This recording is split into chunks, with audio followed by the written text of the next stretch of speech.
Imagine having everything, wisdom, wealth, power, yet still making choices that unravel it all. What if you could learn from someone who was both the wisest and wealthiest man to ever live, but also face the consequences of his own mistakes? Today, we're diving into the life of Solomon, exploring his incredible journey from a wise king to a man who lost his way. Stick with me because there's something in his story that might just change how you see your own life. Let's start at the beginning of Solomon's story. When you hear the name King Solomon, what comes to mind? Wisdom, riches, and perhaps the great temple of Jerusalem, right?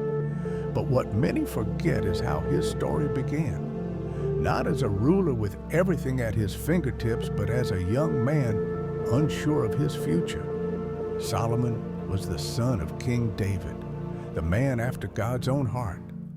He didn't begin with power or prestige. Instead, he was given a massive responsibility at a young age, leading Israel. Imagine that. You're just a young person stepping into the shoes of one of the greatest kings who ever lived. The weight of the world is on your shoulders. What would you do? The Bible tells us that Solomon had a choice. When God appeared to him in a dream and asked, "What do you want? I'll give it to you." Solomon didn't ask for wealth, fame, or power. No, he asked for wisdom to lead his people. Can you imagine being so young and self-aware that you ask for wisdom over riches? We're faced with choices every day. Sometimes we want to take the easy road or ask for things that seem beneficial now, like money or recognition. But what if, like Solomon, we started asking for wisdom? How would our lives change if we focused on making wise decisions rather than chasing what seems like the quick fix?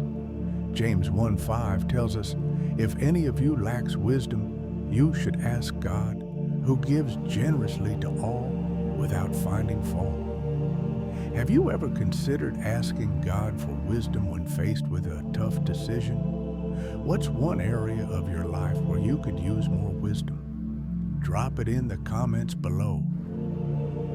Now, let's talk about the golden years of Solomon's reign, the pinnacle of wealth and wisdom. This is the part that most of us are familiar with, the glory, the riches, the splendor of Solomon's kingdom. He built the magnificent temple in Jerusalem, a feat that would be remembered throughout history. People from all nations came to listen to his wisdom, and he wrote thousands of proverbs and songs. Everything seemed perfect. But here's the suspenseful part. Success can sometimes be the very thing that sets us up for failure. Despite all his wisdom, Solomon began to drift away from God's commands. He married hundreds of foreign wives who worshiped other gods, and slowly Solomon's heart began to turn from the Lord. It didn't happen overnight. It was a gradual process. His once sharp and focused wisdom became clouded by his pursuit of pleasure and wealth. This is a powerful reminder that no matter how wise or successful we become, we are never immune to the dangers of pride and temptation. Solomon's story shows us that it's not just about starting well, it's about staying faithful to the end. In life, success can be a double-edged sword. When things are going well, it's easy to feel invincible, as if we've got it all figured out. But success can blind us to the fact that we're drifting from the very principles that got us there in the first place.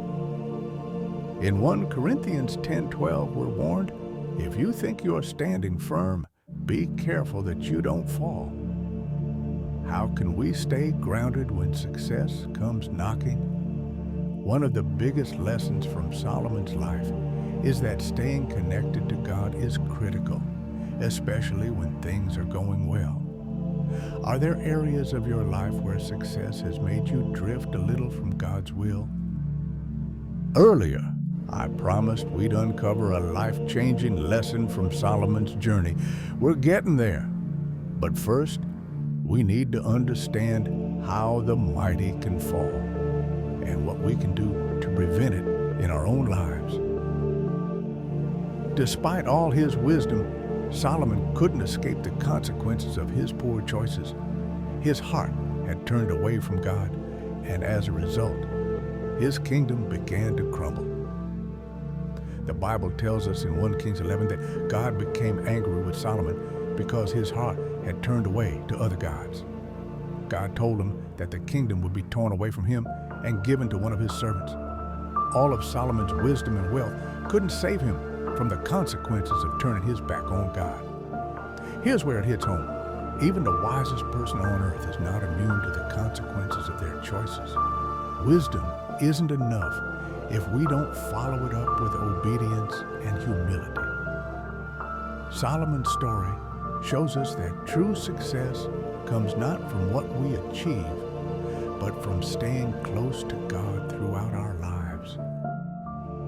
Proverbs 4:23 says, "Above all else, guard your heart, for everything you do flows from it." Solomon's downfall came because he allowed his heart to be pulled in different directions, toward wealth, toward pleasure, toward other gods. How can we guard our hearts today? One practical way is by regularly checking our motivations. Are we pursuing things that draw us closer to God, or are we letting the world's distractions pull us away? This is a question we all need to ask ourselves, especially when we're faced with choices that seem small but could have significant consequences. What's one way you can guard your heart this week? Let us know in the comments. We'd love to hear your thoughts. Solomon's life teaches us so much about the human condition. He was a man who started with humility and wisdom, achieved incredible success, but ultimately drifted away because he didn't guard his heart. His story is a reminder to all of us that wisdom is a gift from God, but it requires us to remain humble and obedient to truly benefit from it. We can learn from Solomon's rise and fall, not just by seeking wisdom, but by staying faithful even when success comes our way. So today, ask yourself, are you asking for wisdom? And more importantly, are you staying faithful in the pursuit of God even when things are going well? If this story resonated with you, hit the like button and share it with someone who could use some wisdom today. And don't forget to subscribe for more biblical insights on life, faith, and everything in between. See you next time on Biblepedia.